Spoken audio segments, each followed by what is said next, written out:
Support मिलता रहता है, मदद हो जाता है। अच्छा, एक सोशल एक्टिविस्ट हैं रफ़ीक अहमद, नाम सुने होंगे उनका आप। रफ़ीक अहमद जो कि विदेश रहते हैं और विदेश से ही लगातार सिवान पर नज़र भी रखते हैं, सिवान के लिए बहुत कुछ करते भी हैं। उन्होंने हाल ही में जो अभी अब ट्रक एक हादसा हुआ था, आप देखे होंगे ओवरब्रिज के पास जो ट्रक हादसा हुआ जिसमें 3 लोग मर गए, उसके बाद उन्होंने एक प्लान किया है कि कुछ युवाओं के साथ इस पे काम किया जाना चाहिए, क्योंकि सिवान में आए दिन हादसे होते रहते हैं लेकिन उन हादसों से कोई सीख नहीं मिल पाता है। तो क्या ऐसा कुछ प्लान आप लोगों के पास है जिस पे काम किया जा सके? मान लीजिए रफ़ीक अहमद भी देख रहे हैं, कुछ आप क्या सजेस्ट करना चाहेंगे उनको? देखिए, जो सिवान में हादसाएँ हो रही है जी, उस पर हमें लगता है कि आम पब्लिक को पहले विशेष ध्यान देना होगा, क्योंकि जब भी कोई हादसाएँ होती है तो किसी एक का गलती नहीं होता है। भले हम खबर में चला दें कि इनके वजह से ये हुआ, इनके वजह से हुआ।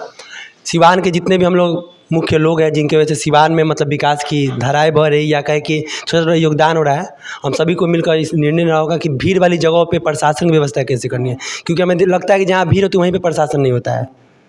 प्रशासन आपको अक्सर पुलिस आपको वहीं पे मिलेगा जहाँ पे भीड़ नहीं होती है। तो हमें इस पे देखना है कि कहाँ-कहाँ ज़रूरी है। जैसे हम नेताओं को लिख कर देते हैं कि इस रास्ते से एक ट्रेन ज़रूरी है, सिवान से ये ट्रेन खुलनी चाहिए यहाँ के लिए, तो हमें आपको प्रशासन के पास भी हमें लिख कर देना होगा। नेताओं से हमें ये कहना होगा कि कहाँ जिस तरह ब्रिज के बाद ट्रक मतलब नीचे उतरती है, वहाँ पे प्रशासन की कोई व्यवस्था नहीं है। मानिए और पहले से प्रशासन रहता, पहले से पता होता कि मानिए आपको थोड़ी सी दूरी पे अगर कोई ट्रक आ रही है तो उससे पहले वहाँ की क्लियर है, वहाँ पे कोई गाड़ी ना चले, कोई रिक्शा ना चले। तो होता क्या है कि जब ट्रक नज़दीक आ जाती है तब मोटरसाइकिल वाले को पता चलता है कि वहाँ ट्रक आने वाली है।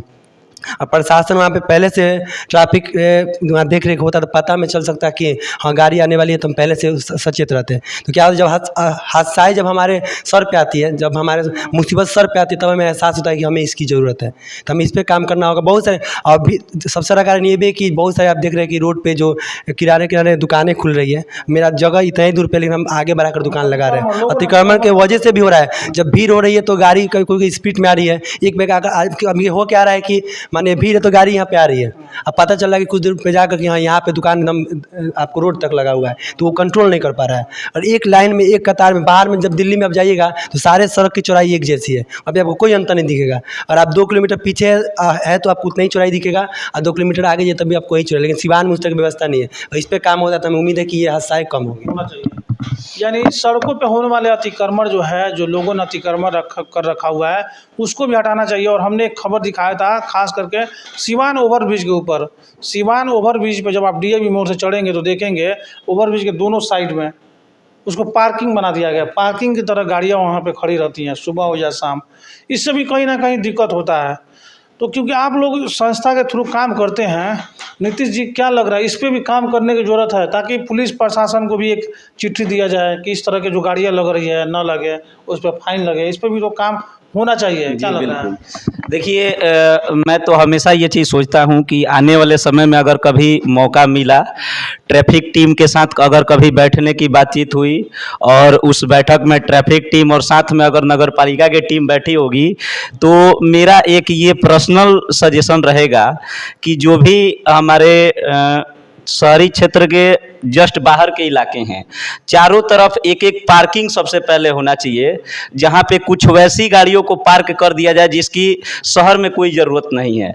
शहर के बाहर पार्किंग न होने की वजह से मजबूरी में लोग उसको लेकर के आते हैं शहर में, और कहीं ना कहीं वो लगाते हैं, तो वो दुकानदार तो खैर पहले से कुछ अतिक्रमण करके रखे ही हैं, लेकिन उसके अलावा वो शहर में जो अतिरिक्त गाड़ियां आती हैं वो भी कुछ अतिक्रमण कर लेती है। इसका भी बहुत सारा इफेक्ट पड़ता है ट्रैफिक रूल्स पे, ट्रैफिक के जाम वगैरह की समस्या में भी, इसके अलावा हादसों में भी। तो ये मेरा बहुत पहले से सोचा है, संस्था से नहीं जुड़े से तब से भी और अभी भी है कि इन केस कभी भी अगर ट्रैफिक टीम और साथ में अगर नगर पालिका के टीम के साथ अगर आदमी बैठा, तो ये दावा जरूर है हम करेंगे कि शहर के चारों तरफ हर एरिया में कम से कम एक एक पार्किंग होना चाहिए, भले ही आप उसका कुछ शुल्क लें।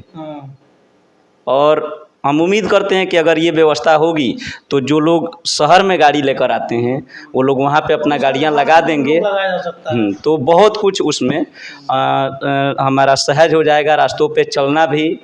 और जो अतिक्रमण इतना ज़्यादा दिखता है वो अतिक्रमण भी नहीं दिखेगा। और आए दिन जो न्यूज़ के माध्यम से हमेशा जाम दिखाया जाता है, अभी तो फिलहाल एक सप्ताह से देखा जाए तो महाजाम चल रहा है। इस समस्या से भी बहुत कुछ छुटकारा मिल जाएगा। और सबसे बड़ा दिक्कत अभी के डेट में जो आप ओवरब्रिज का बात कर रहे हैं, अभी आज की हम बात कर रहे हैं, आज आप देखे होंगे तो पूरा सीवान का जो स्टेशन रोड है वो स्टेशन रोड और पूरा ओवरब्रिज बिल्कुल जाम था। इसका सबसे बड़ा रीज़न है कि ट्रक जो है उसी रास्ते से जाता है। लेकिन मेरा मानना यह है कि जब एक्स्ट्रा एक हाईवे बन चुका है तो अब जाकर के इधर से ट्रक के एंट्री को बंद कर देना चाहिए और उसी हाईवे के तरफ से ट्रक को निकालना चाहिए। पहले वो हाईवे नहीं था तो ये बाईपास सही था, लेकिन अब हालांकि इस पे रोक लगाना